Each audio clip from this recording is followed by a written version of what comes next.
अस्सलाम वालेकुम स्टूडेंट्स, आज से 9th क्लास का सिलेबस स्टार्ट हो गया। इस चैनल पर डेली बेसिस पर जो है वो लेसन सेंड किए जाएंगे। आप अपनी क्लासेस ज्वाइन करें और जो है वो अपना जो है वो सिलेबस कवर करें। इंशाल्लाह अल्लाह ताला आपको कामयाबी अता फरमाएगा। आज हमारा पहला चैप्टर स्टार्ट होने लगा है, द साइंस ऑफ बायोलॉजी। इसका पहला लेसन है बायोलॉजी एंड इट्स ब्रांचेस। इस बायोलॉजी एंड इट्स ब्रांचेस का जो है ये साइंस ये है, इसका यहाँ से स्टार्ट होना है टॉपिक। पहला लेसन जो है यहाँ से स्टार्ट है। इसके अंदर पहली डेफिनेशन साइंस की है। Science is all about exploring mysteries को एक्सप्लोर करना। इसके अंदर दीज का वर्ड जो है वो आपने काट देना है, ये आपने उसमें डेफिनेशन में नहीं लिखना। यहाँ से लेकर यहाँ तक आपकी ये है। इसका मतलब इसकी साइंस जो है वो एक सिस्टमेटिक वे है जिसके ज़रिए से हम जो है कुदरती दुनिया को जो है उसके बारे में जानते हैं, पढ़ते हैं, समझते हैं। और ये जो होता है सब कुछ ये ऑब्जर्वेशन और एक्सपेरिमेंटेशन के ज़रिए से होता है। ऑब्जर्वेशन होता है किसी चीज़ के बारे में आप ऑब्जर्वेशन बनाएं कि ये चीज़ ऐसे है, ये चीज़ ऐसे हो सकता है। और एक्सपेरिमेंट होता है, उसके ऊपर आप फिर तजर्बा करके चेक करें कि ये एक्सपेरिमेंट ऐसे अगर ऐसे हो गया है अब तो क्या इसका नताइज क्या होंगे। तो ये साइंस जो है वो दुनिया को जानना है, दुनिया के बारे में जानना है जो हम ऑब्जर्वेशन और एक्सपेरिमेंटेशन के ज़रिए से जानते हैं। और आगे ये अगला सवाल अलग है, इससे इसका आ सकता है define the branches of science. तो आपने लिखना है यहाँ से, to make it easier to learn science is divided into different branches like biology, physics, chemistry and mathematics. ठीक है, आगे वाला आपको पढ़ने की ज़रूरत नहीं है। इसका आगे इसके बाद पेज नंबर 6 पर जो है वो ये है biology and it's branches. Biology और उसकी ब्रांचेस देखें। Biology the science of life, ये लाइफ की स्टडी है। बायोलॉजी जो है वो साइंटिफिक स्टडी है लाइफ की, जिसके अंदर हम लाइफ के बारे में पढ़ेंगे कि लाइफ जो है वो कैसे है और उसके लाइफ के जो मुख्तलिफ पहलू हैं उसको जांचेंगे। द वर्ड बायोलॉजी, जो बायोलॉजी का वर्ड है वो comes from 2 Greek word, 2 Greek word से बना है। पहला है बायोस का मीनिंग है लाइफ एंड लोगोस का मीनिंग है स्टडी। लॉजी जो है ना वो लोगोस से ड्राइव्ड किया गया है। और बायोलॉजी जो है वो ज़िंदगी के बारे में मुतालिया है, इंसानी ज़िंदगी के बारे में पढ़ना, उसके मुख्तलिफ पहलुओं के बारे में जांचना और कि इंसान के अंदर ऐसे सेल्स हैं, ये है वो है, हर चीज़ को जो जानना वो है बायोलॉजी। ठीक है, ये इसके बाद है इसके अंदर स्ट्रक्चर्स, इंसानी जो जिस्म के अंदर अज़ा हैं उन सब को जानने के, उनके स्ट्रक्चर, फंक्शंस और लिविंग ऑर्गेनिज्म, जानदारों का आपस में जो इंटरेक्शन होता है उसके बारे में पढ़ना बायोलॉजी कहलाता है। यहाँ से आपका स्टार्ट होकर यहाँ तक पहला शॉर्ट क्वेश्चन जो है वो बनता है डिफाइन बायोलॉजी का। उसके बाद ये बनता है हाउ, ऊपर लिख लें, how understanding biology help us. ठीक है, ये वाले सवाल का जवाब यहाँ से शुरू होना है कि ये हमें मदद करता है कि हम जो है हेल्थ इश्यूज़ जो हैं हेल्थ के बारे में उसको जान सकें, फूड और इन्वायरमेंट को जान सकें। यहाँ तक इसका जवाब है। ठीक है, आगे आ जाता है मेजर फील्ड्स ऑफ बायोलॉजी। इसकी 3 फील्ड्स हैं। ठीक है, वो है ज़ूलॉजी, बॉटनी और microbiology. Zoology is the study of animals, ये एनिमल की स्टडी है। जैसे कि इसके शुरू पर ज़ू है तो हमें पता लग रहा है कि ज़ू में जानवर होते हैं, तो zoology is the study of animals. इसके अंदर उनके स्ट्रक्चर भी इंक्लूड होंगे, फंक्शंस भी और उनका बिहेवियर भी और डाइवर्सिटी भी। यहाँ से लेकर यहाँ तक इसकी जो है वो डेफिनेशन है। Botany is the study of the plant including, अच्छा बॉटनी जो है वो किसकी स्टडी है, प्लांट्स की है। इसके अंदर क्या चीज़ इंक्लूड होगी, अब उनका स्ट्रक्चर, ये प्लांट की स्टडी है इंक्लूडिंग जिसके अंदर उनका स्ट्रक्चर्स भी और अब इनके फंक्शंस की नहीं, इनके ग्रोथ और इनकी रिप्रोडक्शन। ग्रोथ होती है उनकी नशोनुमा, कि वो उनकी नशोनुमा कैसे हुई, वो कैसे बने, कैसे उन्होंने नशोनुमा पाई। उसके बाद उनकी रिप्रोडक्शन के वो आगे खुद से आगे दूसरे जो प्लांट्स हैं वो कैसे बना रहे हैं। साथ में उनके इंटरेक्शंस, उन इन्वायरमेंट के साथ उनकी इंटरेक्शन मीन्स जैसे वो ऑक्सीजन लेकर कार्बन डाइऑक्साइड जो है वो ले लेते हैं उस इन्वायरमेंट से और उसके अंदर ऑक्सीजन को रिलीज़ करते हैं। ये इन्वायरमेंट के साथ उनकी इंटरेक्शन है। यहाँ से यहाँ तक बॉटनी है। Microbiology the study of micro organism, इसके शुरू में माइक्रो लिखा है तो हमें साफ पता लग रहा है जैसे ज़ूलॉजी के शुरू पे ज़ू था, ज़ू में एनिमल्स होते हैं तो एनिमल्स की स्टडी ज़ूलॉजी थी। अब माइक्रो लिखा है तो माइक्रो मीन्स माइक्रो ऑर्गेनिज्म की स्टडी। माइक्रो ऑर्गेनिज़म्स जैसे कि बैक्टीरिया, माइक्रोस्कोपिक फंजाई, ये सब माइक्रोबायोलॉजी के अंदर जो हैं वो होंगे। इसके अंदर तमाम कार्बोहाइड्रेट, लिपिड्स वगैरह हर चीज़ जो है वो शामिल होगी, क्योंकि ये माइक्रो ऑर्गेनिज़म्स की स्टडी है। यहाँ पर अब हम इसके अंदर हम माइक्रो ऑर्गेनिज्म के स्ट्रक्चर्स वो कैसे हैं, उनके फंक्शंस, उनके हैबिटेट वो कहाँ पर होते हैं, मौजूद हैं, उनकी रिप्रोडक्शन कैसे होती है, वो हर चीज़ पढ़ेंगे। और ह्यूमन हेल्थ और इन्वायरमेंट दोनों के ऊपर उनका क्या असर होता है वो हम माइक्रोबायोलॉजी के अंदर जो है वो पढ़ते हैं। अब देखेंगे बायोलॉजी और इट्स ब्रांचेस। अगर तो बायोलॉजी ये शॉर्ट में आता है और ये भी अलग शॉर्ट में आ जाते हैं, लेकिन अगर आपको लॉन्ग आए defined biology and it's branches, तो आप उसमें पहले बायो की ये वाली डेफिनेशन लिखेंगे, उसके बाद ये आप हेडिंग देंगे मेजर फील्ड्स ऑफ बायोलॉजी या इट्स ब्रांचेस ऑफ बायोलॉजी। ठीक है, उसके बाद आप लिखेंगे कि ज़ूलॉजी, बॉटनी और माइक्रोबायोलॉजी, इन तीनों को डिफ़ाइन करेंगे बारी बारी, ये पहली, ये दूसरी और तीसरी। ठीक है, फिर अगर उन्होंने आपसे इसकी जगह पर पूछ लिया है कि सब फील्ड, अगर उन्होंने आपसे इसकी जगह पर ये पूछा है कि ब्रांचेस सब फील्ड्स बताएं, तो फिर अगर उन्होंने आपसे कहा है कोई 5 बताएं, तो आप इन सब में से कोई सी 5 लिख सकते हैं। हम इनको डिस्कस करना स्टार्ट करते हैं। इसमें पहली है मार्फोलॉजी। मार्फोलॉजी जो है वो स्टडी है किसके बारे में, फॉर्म्स और स्ट्रक्चर्स के बारे में। ऑर्गेनिज़म जो हैं, जो जानदार हैं, उसके अंदर हम इनके फॉर्म और उनके स्ट्रक्चर के बारे में पढ़ेंगे, जैसे कि उनकी शेप, उनकी स्किन और ये शेप पैटर्न सब के बारे में। ये स्टडी आउटवर्ड अपीयरेंस, इसके अंदर आउटवर्ड अपीयरेंस जो होती है वो शेप, कलर, पैटर्न एट्सेट्रा हर चीज़ जो है वो इंक्लूड होती है। Well as internal structures like organs जो है ना, वो भी इसके अंदर शामिल होते हैं। अब ये इसकी एग्जांपल भी इसको कह सकते हैं कि इसकी एग्जांपल है, वैसे भी अगर आप चाहें तो साथ लिख सकते हैं। एनाटोमी जो है ये ब्रांच है, एनाटोमी और एटम मिल रहे हैं। देखें ये देखें, इसमें एटम का लफ्ज़ मौजूद है, ATOM एटम। ठीक है, तो ये एटम है, एटम की स्टडी है। अब आप कहेंगे इसमें एटम तो लिखा नहीं हुआ, लेकिन इसमें एटम लिखा नहीं हुआ। देखेंगे उन्होंने कहा है इंटरनल और फिज़िकल जो है ना स्ट्रक्चर्स, जो हमारी बॉडी में हमारे पार्ट्स हैं, जो हमारे अज़ा हैं, उसकी स्टडी है ये। अब वो किससे बने हैं, वो एटम्स से बनकर मिले हैं, और एटम्स सेल बनाता है, सेल्स फिर टिश्यू बनाते हैं। तो मीन्स मेन पार्ट जो जिसने बनाया वो तो सेल्स है ना, सेल्स ने बनाया ना। तो देखें it is the branch of biology that explores the internal physical structure. Internal और फिजिकल स्ट्रक्चर ऑफ ऑर्गेनिज्म को जो बताएं वो एनाटोमी होती है। मीन्स ये एटम की स्टडी होती है, पार्टिकुलरली ह्यूमंस। ये ह्यूमंस में के अंदर भी मतलब हम इसके अंदर ह्यूमंस के पार्ट्स, ऑर्गन्स को भी जो है वो रीड करते हैं और स्टडी करते हैं। It help in disease diagnosis. ये डिजीज़ डियोग्नोसिस मीन ट्रीटमेंट के लिए, किसी डिजीज़ के लिए इस्तेमाल होती है, मेडिकल ट्रीटमेंट के लिए। और उसके बाद मेडिकल डिवाइस की डेवलपमेंट के लिए, improving quality of life, improving quality of life.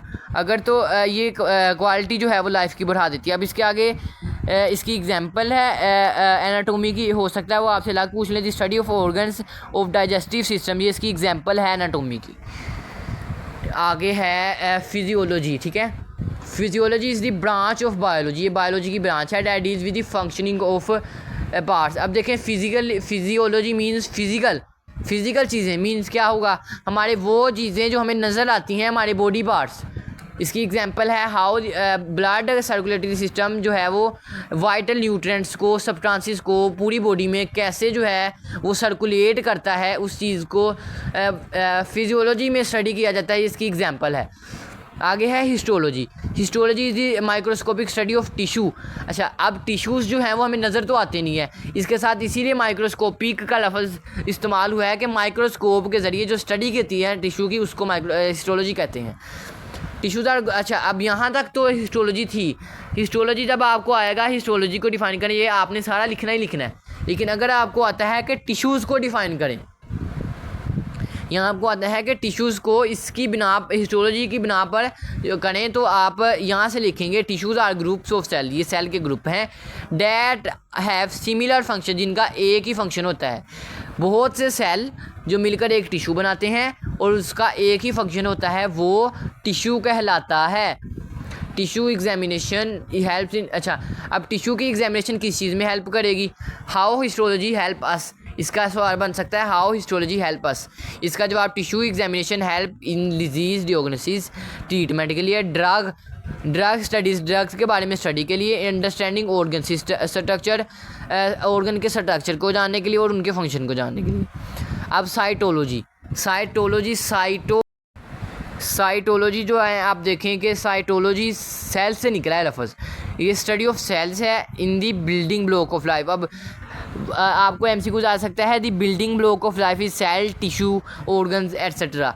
तो आपने उसमें से क्या सिलेक्ट करना है? सेल्स, क्योंकि बिल्डिंग ब्लॉक्स ये हैं, लाइफ को इन्होंने बनाया क्योंकि इनके बाद ही इनसे जो है वो सेल्स से बाद में जाकर बनते हैं टिश्यूज़ वगैरह, और बाद में ऑर्गन सिस्टम्स बन जाते हैं। तो आपने इसका एमसीक्यूज भी है the building block of life is sales.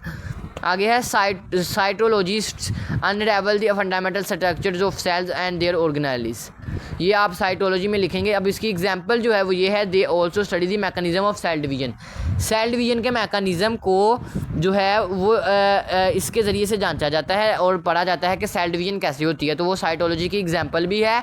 और अगर कोई आपसे पूछे कि सेल डिवीजन जो है वो किस ब्रांच के अंदर जो है वो स्टडी की जाती है, तो उसका जवाब साइटोलॉजी होगा। अब इसी के बारे में आगे ये एमसीक्यूज़ है। ये जो एमसीक्यूज़ है ये है सेल्स के बारे में कि हमारी बॉडी में कितने सेल्स जो हैं वो मौजूद होते हैं। The human body contains over 30 trillion cells जो हैं करीबन हमारे जो हैं पूरी बॉडी में पाए जाते हैं। Various type of cell possesses unique structures. अब अलग अलग सेल्स के अलग अलग स्ट्रक्चर्स हैं। इसके आगे वाली जो है वो है molecular biology, deals with the study of, अच्छा मोलिकुलर मींस मोलिक्यूल की स्टडी, तो स्टडी ऑफ बायोलॉजिकल मोलिक्यूल्स, जिसमें बायोलॉजिकल जो हैं वो मोलिक्यूल्स जो हैं उनको स्टडी किया जाएगा, वो मोलिकुलर बायोलॉजी होगी। जैसा कि like carbohydrates molecule biological molecule है, प्रोटीन, लिपिड्स और न्यूक्लिक एसिड्स। ठीक है, उसके बाद आगे ये अगर आप करना चाहें तो कर सकते हैं, अगर अदरवाइज़ ऐसे आप कर लें तो ज़्यादा अच्छा हो जाएगा। और आपका जो है शॉर्ट क्वेश्चन उसकी ग्रेस आपके क्वेश्चन की ग्रेस बढ़ जाएगी। आप लिखेंगे तो मोलिकुलर बायोलॉजिस्ट, अच्छा वो बायोलॉजिस्ट जिन्होंने मोलिकुलर बायोलॉजी के साथ पढ़ा होता है, मोलिकुलर बायोलॉजिस्ट वो होते हैं। आल्सो उन्होंने स्टडी फंडामेंटल लाइफ, वो लाइफ के प्रोसेसेस जो बहुत ज़रूरी होते हैं ना हमारे लिए, उसको स्टडी करते हैं। डेवलप ड्रग्स, वो ड्रग्स को बनाने में करने में और उनको पढ़ने में और उनके ऊपर रिसर्च करने में ये काम आती है। और उसके बाद इसके ज़रिए से जेनेटिकली मॉडिफाइड ऑर्गेनिज़म यानी GMO जो है वो बनाया जाता है, वो मोलिकुलर बायोलॉजी के ज़रिए से बनाया जाता है। आप 10th में जाकर आगे पढ़ेंगे। आगे है एम्ब्रियोलॉजी। एम्ब्रियोलॉजी जो है ये स्टडी है एम्ब्रियो की। अब यहाँ पर एम्ब्रियो का लफ्ज़ फिर से इस्तेमाल नहीं हुआ, जैसे एनाटॉमी में एटम का नहीं था हुआ, वैसे एम्ब्रियो। अब एम्ब्रियो क्या होता है? वो एक सेल फर्टिलाइज्ड एग होता है जिसके ज़रिए से ऑर्गेनिज्म बनता है, वो एम्ब्रियो कहलाता है। सो एम्ब्रियो, तो यहाँ पर अब उन्होंने फर्टिलाइज्ड एग का लफ्ज़ इस्तेमाल किया, मीन्स वो एम्ब्रियो हो गया। स्टडी ऑफ द प्रोसेस, अच्छा डेवलप ऑर्गेनिज्म कैसे बनता है एक फर्टिलाइज सेल से, उस सारे अमल को एम्ब्रियोलॉजी के ज़रिए से स्टडी किया जाता है और वो एम्ब्रियोलॉजी कहलाता है। It is the branch scientist study tissue organ, इसके अंदर साइंटिस्ट टिश्यू ऑर्गन के फॉर्मेशन, ऑर्गन कैसे बनते हैं उसको आइडेंटिफाई, बर्थ से जो पैदाइशी जो डिफेक्ट होते हैं उसको स्टडी करते हैं। और साथ में मेडिकल ट्रीटमेंट, उसका ट्रीटमेंट कैसे है वो सारा एम्ब्रियोलॉजी में जो है वो पढ़ा जाता है और समझा जाता है। जेनेटिक्स के अंदर देखें आप लफ्ज़ इस्तेमाल हुआ है जीन्स का। जीन जो है ना वो जीन जो है उसके ज़रिए से एक पेरेंट सेल ऑफ सफरिंग के अंदर जो है करैक्टरिस्टिक जो हैं वो ट्रांसफ़र होती हैं। तो इसमें भी उन्होंने वही बात की, the study of biology that deals with the study of transfer, जिसके अंदर हम स्टडी करते हैं ट्रांसफ़र ऑफ करैक्टरिस्टिक जो हैं वो कैसे पेरेंट सेल से ऑफ सफरिंग में जाती हैं, जिसको हम स्टडी करते हैं जेनेटिक्स में। वो कोज हो गए हैं। अच्छा, in genetic scientist also study the causes के किसकी वजह से जेनेटिक डिसऑर्डर हुए हैं, इसके अंदर पढ़ते हैं सारे कि। और वेराइटीज़ ऑफ इसके ज़रिए से बहुत से प्लांट्स और एनिमल्स जो हैं उनको डेवलप किया जाता है। आगे है palaeontology, this branch of biology deal with the study of fossils. अब ये जो है वो फॉसिल की जो स्टडी है, ठीक है, दी एग्जामिनेशन ऑफ फॉसिल्स। अगर फॉसिल्स जो है ना वो हमें मदद करते हैं किसी चीज़ को ये जानने में, ये चीज़ कितनी पुरानी है, ये चीज़ कैसे है और उसकी इवोल्यूशनरी हिस्ट्री पूरी, ठीक है। तो वही उन्होंने कहा दी branch of the biology deal with the study, जो फॉसिल की स्टडी के अंदर जो ब्रांच इस्तेमाल होती है वो पैलेंटोलॉजी कहलाती है। The examination of fossil help the scientist, अच्छा इसकी एग्जामिनेशन फॉसिल की साइंटिस्ट को हेल्प करती है। इवोल्यूशनरी हिस्ट्री ऑफ ऑर्गेनिज्म, जानदार की इवोल्यूशनरी हिस्ट्री को जानने में पैलेंटोलॉजी मदद करती है। फॉर एग्जांपल इसकी एग्जांपल आ गई है ये वाली, for example dinosaur fossil provide evidence of giant, ये एक बड़े रिप्टाइल्स वो होते हैं जो रेंगने वाले जानवरों का सबूत देती है, एविडेंस जो है वो हमें देकर जाती है, वो सारा कुछ पैलेंटोलॉजी के ज़रिए से होता है। ये इसकी एग्जांपल है। अब इसी के आगे इसी के बारे में एक एमसीक्यूज़ भी है और शॉर्ट भी। ये है शॉर्ट क्वेश्चन फॉसिल्स के बारे में, व्हाट इज़ फॉसिल, ये शॉर्ट क्वेश्चन, ठीक है। और आगे ये है एमसीक्यूज़, ठीक है। अब ये भी एमसीक्यूज़ में भी आ सकता है और शॉर्ट क्वेश्चन में भी, एमसीक्यूज़ प्लस एमसीक्यूज़ और शॉर्ट क्वेश्चन दोनों है। फॉसिल्स क्या है, अब fossils are the remain of plant, ये बकिया है, मतलब यानी जैसे आप लगा लें कि प्लांट्स और एनिमल्स का जो बकाया बच जाता है ना, जो वो खाते हैं, खुराक जो हज़म होकर बकिया चीज़ बचती है, बकाया जो रह जाता है, वो हर चीज़ प्लांट और एनिमल का रिमेन्स है ना जो, वो है फॉसिल्स। ये जो है ना, अब देखें कि ये रॉक्स में और अदर जियोलॉजिकल फॉर्मेशन में पाया जाता है, ठीक है। अब उसके बाद अगला एमसीक्यूज़ है what is the oldest known fossil, सबसे पुराना जाना जाने वाला जो है वो फॉसिल कौन सा है, वो है क्यानोबैक्टीरियम, ठीक है। अब आगे उन्होंने बताया है कि ये कब जाना गया था, कितनी देर पहले, तकरीबन 3.5 यानी 3.5 बिलियन ईयर्स ओल्ड, जो इतनी देर पहले का ये जो है वो जाना गया है। ये आज का आपका टॉपिक था।